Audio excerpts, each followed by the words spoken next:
I need y'all to understand this is skills over politics. Yo, Dame D.O.L.La's in this motherfucker. Yo, Dame, I'm gonna do my best to let people understand how much you are skills over politics.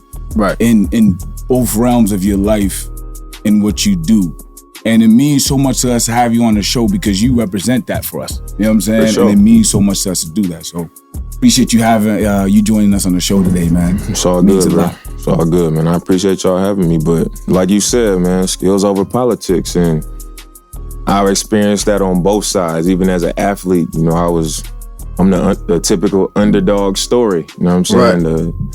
I overcame that as an athlete, but having a completely separate passion, which is music and rapping, you know, it's me I'm meeting that hurdle again. Right. You know what I'm saying? Where it's like, I understand people don't want to give me their ear for real. They don't really want to take the time to listen because, you know, that's Dame Lillard. Right. He a basketball player, you know, and the history that we have as athletes doing music. Right. You know, you don't just get that support, you know, that people might assume you get just because you're a star already. So it's definitely a situation where, like, I know I got the ability, I know I put the time into it. You know, I know that it's there, you know what I mean? Right. But then you run into those politics where it's like, everybody not gonna support that. You know what I mean? You gotta go twice as hard at everything for them to, you know, kind of let you in the room. And right now I'm trying to kick the door down, you know, and be both. So that's where I'm at. With front page music. So obviously your athletic career was all grind. Right. You know what I'm saying? You didn't get all the looks you wanted, but you made the most out of what you had. Right. So now with the music thing, it's a little different. You know what I'm saying? It's Dame Lillard, Dame D.O.L.L.A. You know what I'm saying? Probably a lot of labels is looking at you just off of dollar signs, you know what I mean? But you didn't sign with nobody. You started front page music. Right. Talk about why you did that, why you took that route. I mean, the first thing I think of when I look back at that time is just having control, you know what I mean, over what I wanted to do. I know that the second you sign on that dotted line, you give up that control. You give up that power over your creativity and what you see happening for yourself. So, you know, I skipped that part of it. I had some people reaching out and, you know, I think they saw that it was some ability there and a possibility for them to sell me. You know what I'm saying? When I didn't want to be sold, I wanted people to hear me as an artist and respect me as an artist. So I just chose not to go that route. And I think even though it hasn't reached where I see my music reaching, I think going this route has worked better for me because it's forced me to learn the industry, learn the game, and also grow as an artist, you know, whereas if I sign with a label, that I might just get pushed out right away. Right. And I might blow up as an artist right away, but it wouldn't be the artist that I want to be, that I wanted to become. Yeah. So it turned out to be the best thing I did. And also being in a position where I can do the same for other people under my label, but not take advantage of them or put them in a position where they can't, you know, go off and succeed on their own. Right. Very solid. So I think for me, it's important that, you know, we was talking about this earlier, how you really are a trailblazer, no pun intended, of the ball player rapper that actually can rap. Right. And I don't even like, the reason why we invited you on the show, I don't even like mixing the two. You're on this episode as Dame D.O.L.L.A, the rapper. I didn't invite Damian Lillard. I invited Dame D.O.L.L.A, the rapper. Right. And because it's important to us and what you represent. So right now in the NBA, there's a bunch of new rappers coming up, young rappers in the NBA. And the fact that in my opinion, you're the best NBA basketball player, but I don't even want to attach to the NBA. I'll put you in the category of the MCs in the industry. Right. You're one of the best new artists in the industry as of right now, in my book. Right. So tell me how, you know, do you look at it that way as far as being a trailblazer for the NBA cast, the young NBA cast coming up? I wouldn't say the trailblazer because it was people that did it before me. You know, I think about Shaq and I think about AI and the Steven Jacksons and you know, even Shump jumped out there with his music, you know, when I first got in the league, but before I introduced myself as an artist. So I think of those guys, you know what I mean? They was doing music, and me doing it wasn't the first time people heard of it or saw an athlete trying to do it.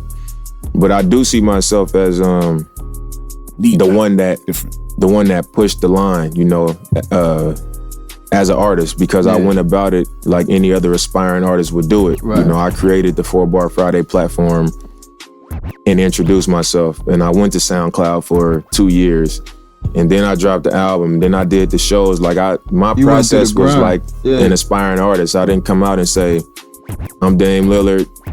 Let me get with this label, and then let's push this line that way from a business angle. You know what I'm saying? I said I'm not gonna try to leverage who I am as an athlete, because I don't want them to even think about that. It's Dame D.O.L.L.A, and I'm a start where everybody else start, and I'm gonna take that same journey. And you know, when it does start to happen, they're gonna have to respect it, because they're gonna look at the history of Dame D.O.L.L.A. They're gonna have to look at, you know, where I started with it and how I got here, and they're not gonna feel like I didn't have to work as hard as they did. So I would say I'm the one that,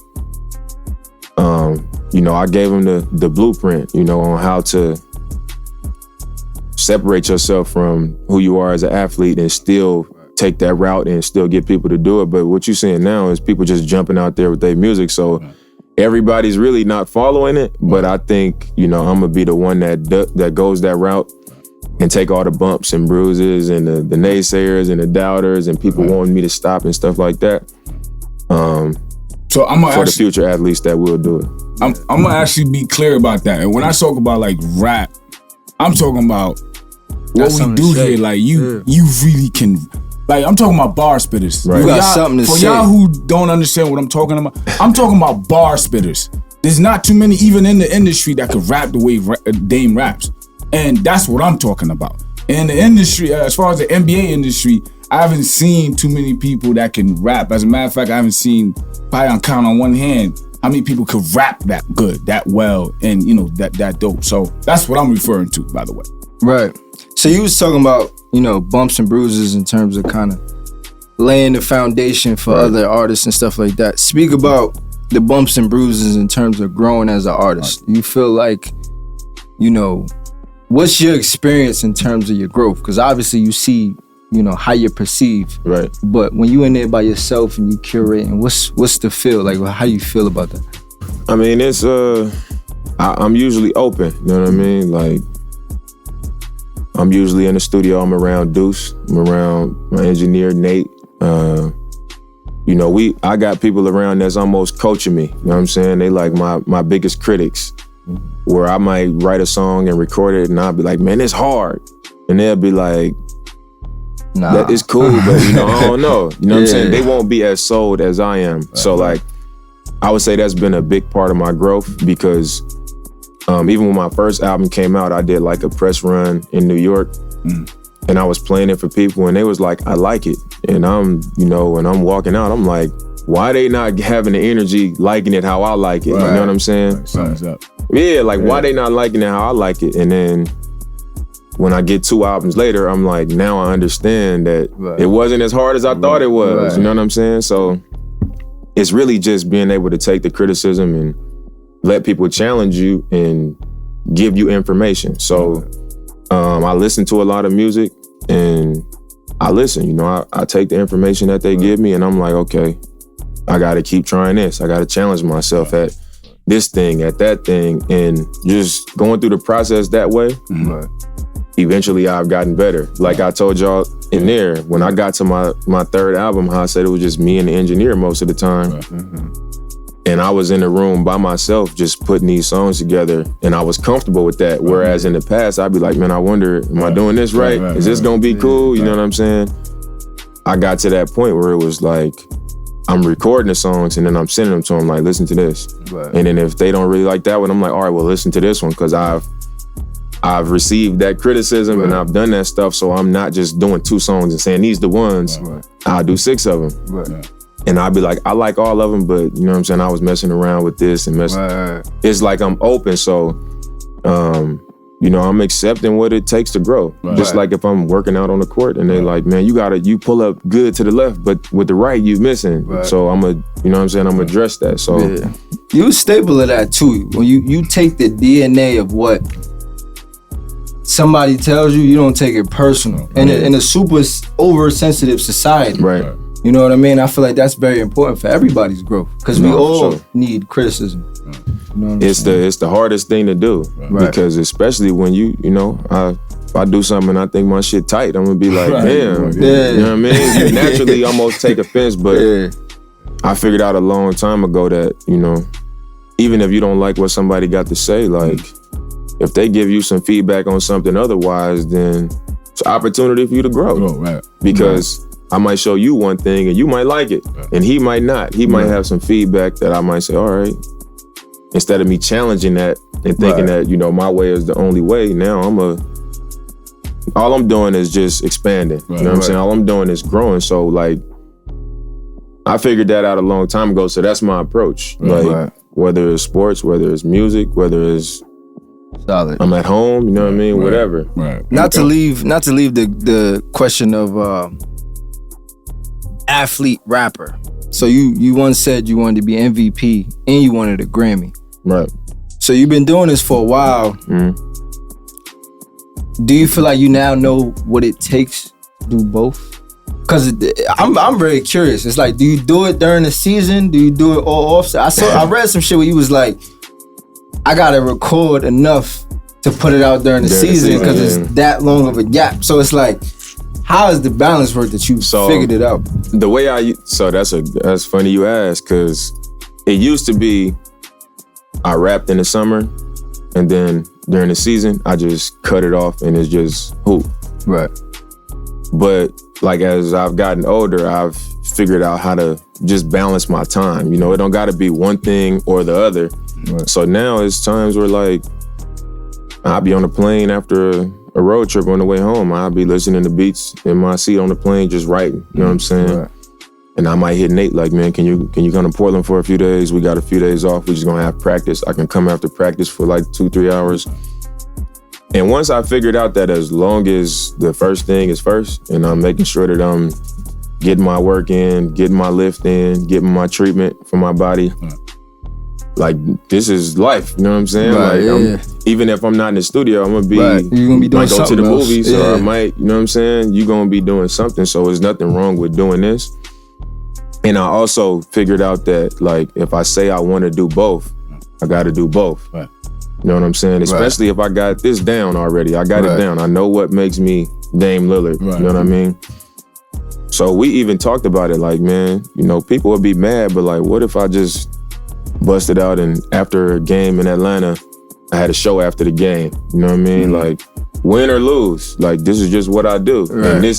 And it's not affecting what happens in the game. It's just what comes with it. You know what I'm saying? So it's like, the balance is making sure that I'm doing what I'm supposed to be doing more than it is, I can't even have my mind on it because, I mean, I'll be writing, I'll be recording, I'll be doing everything, you know what I'm saying? Probably more actively than that'd be tough, boy. That's what I'm saying. Like, 35 and went to the show. But that's what it make it even crazier because it's like, say I have 50. And then we stand over in that city, I go do a show. But then say we lose and I have 19. And I go do a show. They gonna be like, they gonna put it on that. He ain't this. He had a bad game and he doing this rap stuff, but it's like, that's what I do. That's who I am. So it's like, the same way I take the good with the bad as an athlete, I gotta take the good with the bad as an artist. You know what I'm saying? So like, you either gonna do it or you're not gonna do it. So like that's just part of it. Does the organization ever give you like flack about that at all? Like with the music and your it's funny because my very first album, our team owner, rest in peace, Paul Allen, he played the guitar. Like he was into music. And you know, I had a meeting with him during free agency years back before my first album. And took me down to his studio and he was like, you know, if you ever want to record, you can record it. I recorded my first album at his studio at his house. So like he didn't have an issue with it, but I think once I actually started putting music out, I think it was a little bit of concern, like, you know, is your focus gonna be where it need to be, or you gonna start getting carried away? That's the business. Yeah. So then once I got to the second album, then the third, and my performance was getting better because my balance was better. You know what I'm saying? My mind wasn't burnt out on basketball this, the media this. It was like I'm stepping away, doing my music, come back, I'm fresh, my mind fresh. So I think after I started to progress as an artist, they kind of just, oh, you know, Dame, you just dropped a new album? All right, I'm gonna check it out. Like, you know, it was more supportive than worried about, you know what I mean? So that's kind of where we at now. Like, they know. Everybody knows that and I'm gonna do what I'm supposed to do. And they also know that I do music. And I think, like I said, you're doing it the right. This is what I mean when I say you're doing it the right way, and you're like trailblazing it, because there is a formula and a way to go about it. Right. You could burn out and look crazy on the court, and mess up your whole music career. You know what I mean? Now, to go back to what you said, and you know, at the beginning when you came in the NBA, you came in with a certain, you know, underdog. Came out of a small college. You had something to prove. And throughout years and throughout times, all of the NBA, I would say, in my opinion, respect it now. If they don't, you gonna change that perspective. In the music realm, in this rap realm, because I know you rap in that manner of the respect factor. And how do you approach it with the music? How do you approach that same process in the music realm? Like with the music, I approach it as, like I was just mentioning, accepting the criticism and needing to get better. You know what I'm saying? And also it's like being steady, being consistent. You know, I think my message, like you were saying, as an NBA player, they respect it because my message is consistent. What I say is consistent. I say what I mean and I mean what I say. So in the music, like if I say I'm a rapper, I'm really a rapper. I'm putting out music consistently. Like 2016 was my first album. It's 21 now, and I got 4 albums out. Solid. That's at first, it was pace too. But it's like at first it was all songs, no visuals. Now it's like my third album, it was just a few more visuals. Then this album, it's a few more visuals. You know what I'm saying? It's just more activity in the spirit of music. You know what I'm saying? And more giving more attention to it. So it's like, if I'm going to say I'm this, I got to show people. Kind of how I said my journey in music was like any aspiring artist. So for artists to look at me and be like, man, I respect what he doing, they got to see me on this show, like doing what they doing. You know what I'm saying? So solid. I think that's what it comes down to. You know what I mean? Like, I got to show that same want for respect and prove that I'm going about it in a way where, like, look, I'm earning this. You know what I'm saying? Like, sometimes, like, I've sent, me and Common is tight. Like, that's my man. I've sent him a song that I thought was super hard. You know what I'm saying? And it was, from a creative standpoint, it was. And he told me, he was like, this is a crazy idea. But he was like, for what you saying, that hook ain't good enough. Like, let's talk about it and let's, you know what I mean? Let's try to get that right. You know what I'm saying? And he ran it down to me like that. And it's like, I could have took that like, damn, like I could have been discouraged, but I'm like, man, it's common. You know what I'm saying? Like, how can we do that? So me and him connect over stuff like that. And I accept that criticism of that song. You know what I'm saying? So it's like, that's what's going to get me to not just earn his respect, but just his respect, but just continue to get better. And the better I get, they going to respect it because they going to hear the growth in what they heard last to what they hear next. They going to hear the growth. You know what I mean? I got to tell you, Dame, I really respect you in the sense of, this man right here is worth $100 million. He still came in the trenches. We had some rappers that's kind of scared to do this. They might be big, you know what I mean? They can't really do the freestyle interview. The fact that you want to come here and prove yourself, as you said, inspiring artists, is big because it's essential in your growth. You know what I mean? You don't want to skip the process of anything because the truth gonna come to light eventually. You know what I'm saying? So when you are MVP, Grammy nominated, that shit gonna stand on that. And nobody can take that away from you. So we respect everybody that come in here with us and actually. And just to add to that, you know, I think, you know, you are an MC, and MCs is always competitive. You know, this is a competitive sport. When you jump in that lane, and then you coming into the industry dropping albums, doing songs with Mozzie. You got songs with Lil Wayne, Lil Wayne. These are rappers. You know what I'm saying? And I always wonder, like, how do you approach those situations? Like the respect factor of when you send these guys songs, like you just said with Common. Common will give you a feedback and saying, yo, you know, work on this, or let's change this up, or let's hear about this opinion. But like, how do you approach being an MC and then competitive and with all of these guys? Well, I mean, the first thing is the people that I usually try to get on my music are people that I'm a fan of. So that's why, like, my first album is like, where did Juvenile come from? You know what I'm saying? But when I first started 4 Bar Friday, at All-Star Weekend, at my first All-Star game in 14, I had a 4 Bar Friday event. And Manny Fresh was DJing it, and he brought Juvenile. And Juvenile was like, oh, you rap for real, you know what I'm saying? Right. So I circled back, like, I wrote this hook, and it sound like it'd be hard for you. They show way more love than you history. He like, let's do it. Right. And he did it. So it's like, the ones that I'm a fan of, like, that's who I want on my music, and I got too much respect for him to just send him a throwaway song or something that I really don't feel strongly about. Like, the first song I sent for Wayne was just like, he was like, man, I just love the fact that you're not trying to rap like a rapper. Like, I can tell that this is you. You know what I'm saying? I can tell you speaking from your own place. Right. That's important. And from that point on, like, I'll send him songs. And he'll be like, this hard. Or, I don't really know. You know what I'm saying? Or he'll send me some songs. Like, fuck with this. You know what I mean? So, it's like that. Same thing with Cole. You know what I mean? Like. So, you talked about a lot of your inspiration. Obviously, Pac's your favorite rapper. You inspired by Pun. A lot of the New York type of sound, lyrical type of sound. So, talk about the Bay Area is a different type of sound. So, when you started rapping, did you get any pushback in terms of when you doing what you do? Because obviously, like, like the sound. Yeah, but you did the ball thing. So did people be like, nah, you should just kind of focus on the ball thing? Because that wasn't their sound essentially.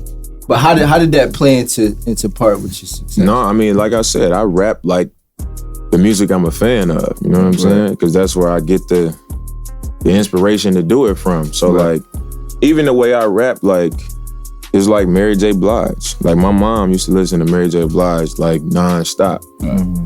And I'm 7, 8 years old in the backseat, and I literally remember as a kid painting a picture of what she was saying in my head. Like, damn, like, I really can see what she's saying. You know what I'm saying? Queen, So like, I'm in the same thing with Pac. So I was inspired by, like, saying something where people can paint a picture or see that, like, damn, he really lived that. He really experienced that. So like, solid, that's real. That's what it was for me. You know what I mean? So I ask you this question, with the new age, are you inspired by anybody in the new age? Kind of in the same, probably not obviously like Pac, but are you inspired by any new artists that you see now? Like younger artists right now? Yeah. I would say Corday. Okay. Corday, bro. Like, cause he can really rap, and like, he is like how I say, I speak from a place of like, this is really me. You know what I'm saying? You can tell he does the same. He's not following a pattern of what the new era looks like. It's like, he's a mix of both almost, where like, he got his own little style, but like, he really rapping, and he's sharing something that I can follow. You know what I mean? Shout out to Corday, man. You invited on the show. Pull up. It's tough. It's love, my brother. For you, so for your off the court ventures, I know me and him was talking about it. You one of those guys. I see you. You know, you talk about it too. That you always trying to do new things outside of rap. You know, there's that little wave of things, that the wave of more than an athlete happening right now. Whereas, you know, LeBron James, Kyrie, they're showing certain things. It's like, I'm not just a basketball player, and you're doing it in your own way. Right. What does something like that mean to you? And like, where do you stand? What's your standpoint in something like that? I think that's important, because I mean, at the end of the day, you got to be more than an athlete, because you can only be an athlete for so long. Right. I mean, most athletes, their careers end when they turn 18, and then some end when they turn 22. Right. It's a fact. You know what I'm saying? And then for us more fortunate ones, you know, I might be able to play till I'm 38, 39. Right. You know what I'm saying? Or Tom Brady is 44. Right. So like all of our clock is different. Right. But the ball gonna stop bouncing at some point, you know what I'm saying? And you still gonna have a life to live. So you really don't have a choice but to be more than an athlete. It's whether you choose to embrace it and take advantage of it or not. So for me, like, I'm not overly trying to be, you know, political or extra black power, all that. Like, I don't gotta prove that I'm for my people. You know what I'm saying? But the thing I try to focus on is, like, I love hoop. I'm gonna maximize my career. I love music. I'm gonna maximize my career in that. And after that, like, I love my family to death too. So my more than an athlete thing would be like empowering the people around me, like lifting them up without giving them handing out money, you know, and just having people digging in my pockets. It's more like, what do you care about? What do you want to do? What is it that you want to make a career of? I'm in a position where I can invest in that, and I can support you in that in a way where, like, it'll be worth the investment for me, and you can win by being invested in by somebody that really love you and care about you. So, like, that's what my focus is. You know, I think some people want to focus on something that's gonna look good on a platform. But like, oh, he did this at the Boys and Girls Club. He did this at this. You know what I mean? Like, I can do that stuff all day because I care about that too. So I'm gonna give those things my time anyway. But the stuff that I'm really invested in is lifting up my people, because it ain't success feels good, having money, people knowing you, all that stuff. But it feels better when you know that you look around and, like, the people you love can be happy too, and not just be happy with being on a boat with you. You know what I'm saying? They in their own endeavors. They in their own endeavors, and you supporting that. You know what I'm saying? Like, that's what really make you feel good. You know what I'm saying? Like, when you doing that, you being more than an athlete, to me, in my opinion. So for the people who you don't know, right? So now, somewhat of a, you don't know these people, you want to make an investment. What's your process in terms of aligning with your vision? What has to align for you to invest? Because you don't just invest in... For people that I don't know? Yeah, so you don't just invest in anything. No. You see what I'm saying? So if it's gonna be somebody that I don't know that I'm investing in, like, I'm gonna usually take the time to get to know the person that I'm dealing with. To me, that's more important. Like, we'll get to what it is you want me to be invested in, like, because money's not the problem. You know what I'm saying? That's not the problem for me. So I want to know who you are. That's the most important thing for me, because if I'm gonna be the person investing in you, and it's a chance that I could lift you into a position where, like, you made it. You reached what success looks like for you, and you're gonna carry that however you want to carry it at that point. Because my investment was in you and what you want to do and how you want to do it. But I want to know who you are, because if I participate in putting you in this position, how you gonna carry it, and how you gonna deal with people moving forward? And there's a lot that come with that too. The cloud, Dame D.O.L.L.A, the investor. So I gotta know who you are as a person before I can be solid. Like, because you might get more attention than you ever had, and you might start getting more love and more money than you ever seen. You just act different. I gotta know your character, and as you gonna get up here and start acting like goofy. You know what I mean? Nah, this shit happens every day. We see shit every day. You somebody different now. You know what I mean? Nah, I think it's important. Like you said, the whole theme of this interview has been balance. So that comes with any parts of life, regardless of your relationship with people, whether you don't know them, whether you do know them. You gotta find that balance that works for everybody. Because ain't nobody trying to drain the next person. If you real anyway, you're not trying to, you know what I'm saying? You're trying to have a healthy medium. So I think that was important to highlight. For sure. You know what I'm saying? So I do fuck with that. As far as your approach towards how you plan out your, balancing family. Congratulations on the marriage. Appreciate it, bro. Appreciate that. Balancing the family, balancing hip hop music, balancing the NBA. I know, we had to talk to your management. We had to figure out days that work, what pockets open, what days you had open. Like, your management of your time. How do you balance and manage your time? sometimes it's tough, you know, but that's what comes with wanting more. You know what I'm saying? Like, when I first got to the league, it was like, go to practice, we got games, and you got to stop by this dealership because you got a partnership with them, you know. But it's like on the lower level, and then it was like you sign a big contract with Adidas, and you start working with McDonald's, and you start working with this company and that company. Now I got to fly to L.A. I got to go to Orlando with EA Sports. You got to, I mean, they just like, your time gets taken with every step that you take up. Right. You getting pulled here, you getting pulled there. Then with the music, it's like, all right, I'm doing music now. I got to fly here to do this video. I got to go here to do this interview. You know what I'm saying? It's like, it's just always something new. So I know I got to do these things because these are things that I want. I asked for this. So like the times where like right now I'm at home, like before I came here, I just came from a pumpkin patch with my wife and my 3 kids. You know what I'm saying? But it's like, she knew I had to be here. But it's like, I ain't really want to get up at 10 o'clock to go to pumpkin patch, you know what I'm saying? With 3 kids, 2 of them can't walk, you know what I mean? They gotta be changed, you gotta feed them because if you away from the house for too long. But it's like, if I know I gotta be somewhere doing something that I wanna do personally, I gotta get up, you know what I'm saying? So it's like, it's a lot of situations like that, you know what I mean? And I say that to say, you know, we only gave Dame about, I think, a week for this freestyle. By the way, healthy just turnaround. watch this freestyle. Understand a lot of rappers need time to get their freestyle. You know how rappers do when they get up there. They don't check waste that no out time. too. That's right. That's so major. I say that to say, you know, for you to be able to do, like, certain things are important where you gotta detail, you gotta pay attention to.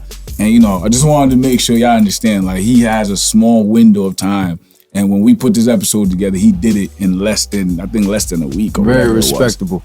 So Dame, you are a URL fan. You know what I mean? You check everything out. Would you ever battle? You know, we had a couple athletes kind of come at you, you know what I mean? A little back and forth. Would you ever? Know what? I know you passed that, but would you? That's what I was just about to say. Like, I didn't ask for those battles. They both dissed me first. You know what I'm saying? And it was like, I felt like when I first started rapping and other athletes was rapping, I felt like, man, somebody gonna say something because it's coming. Out of all of us, I was outside of Shaq, I was the most popular player. I was the highest level player. So I'm like, naturally, I probably get the most attention from doing it. So if somebody's gonna say something. But I was like, you know, I don't care for it to happen, but Deuce would always be like, man, somebody gonna shoot. And if they shoot, you gotta say something. Because I was more of a stance like, you know, I ain't really tripping like that. Like, I ain't no battle rapper, whatever. But I do know that, like, I pay attention to everything. So if somebody was to say something, I'm like, man, I would be able to, I would have a lot to say. So you know what I think? And this is Deuce, just... shout out to Deuce. Talk that nigga, Deuce. Talk your shit, Deuce. This is just my hypothetical. You know what I think? In a perfect world, I feel like you have proved yourself as a real rapper, right? Yeah. I feel like now you probably wouldn't entertain another athlete kind of coming at you. They're not on your level. I feel like, say if like another person came at you that maybe don't do the battle rap shit, so it was new for both of y'all. Say if Drake came at you.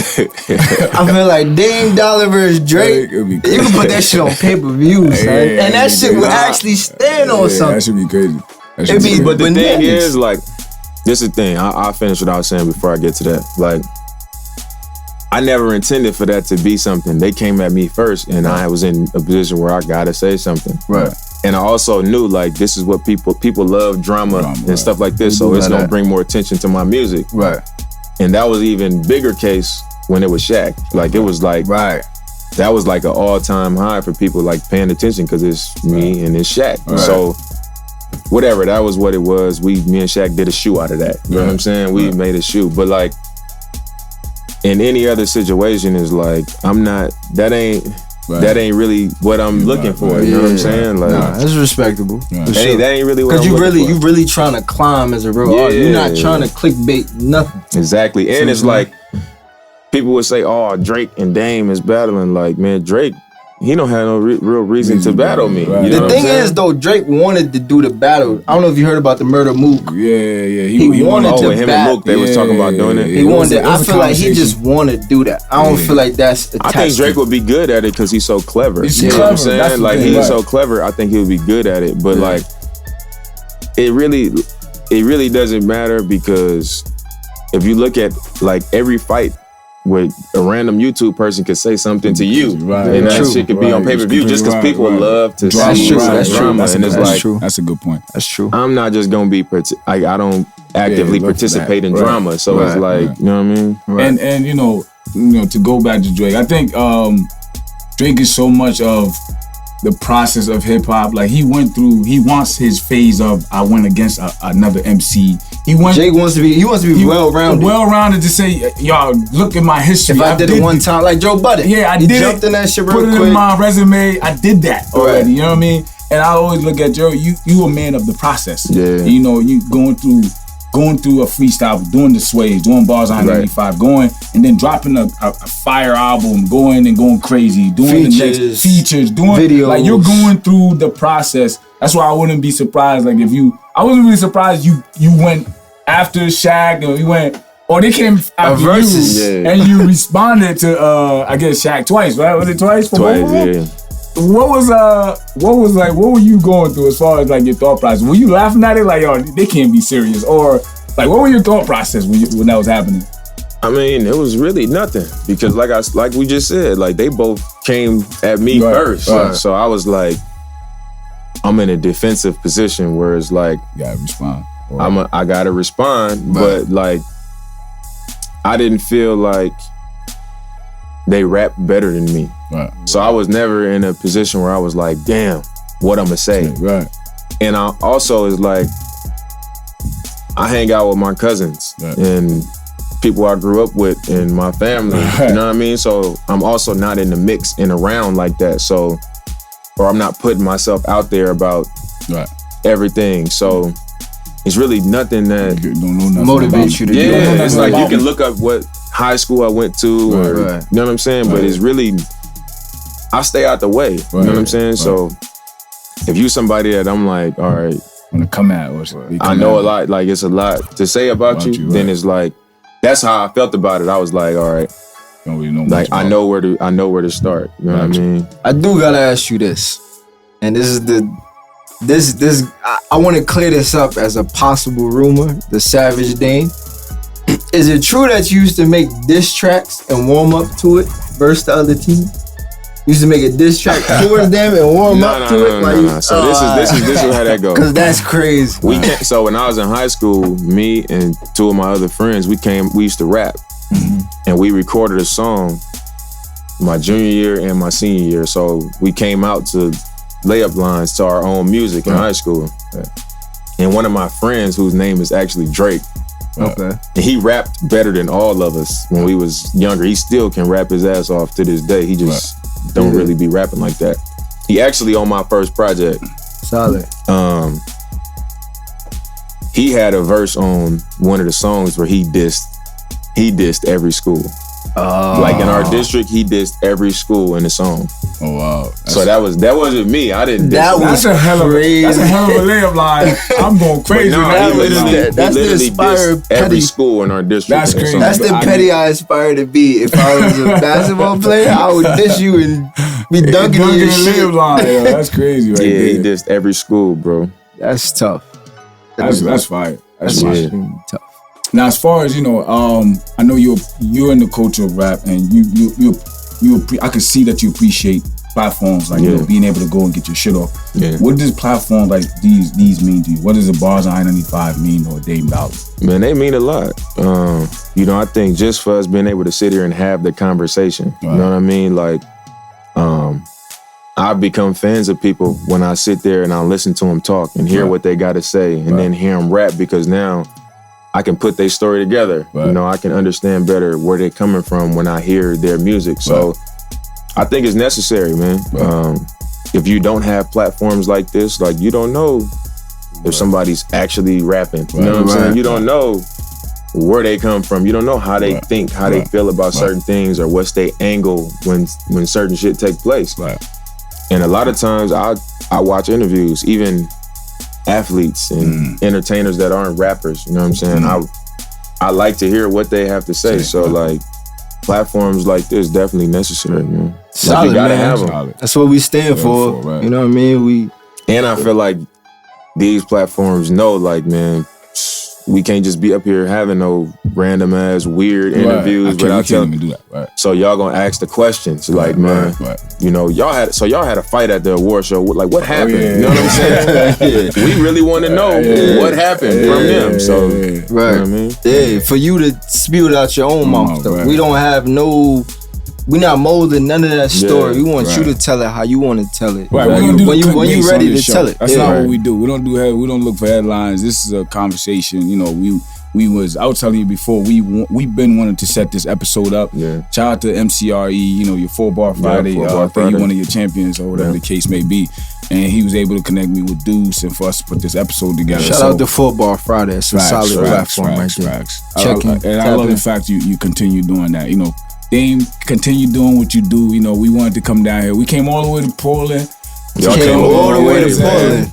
All the way to Portland to check them out, man. On the next one, we coming to Oakland, though. We got to come into your hometown and check you out, man. Listen, I'm gonna have somebody there ready to rap for y'all too. Let's do it. Listen, we in the trenches, Dame. We pull up the way you at. We want the full experience. Right. I remember Meek Mill said in an interview, he said, I got a press run.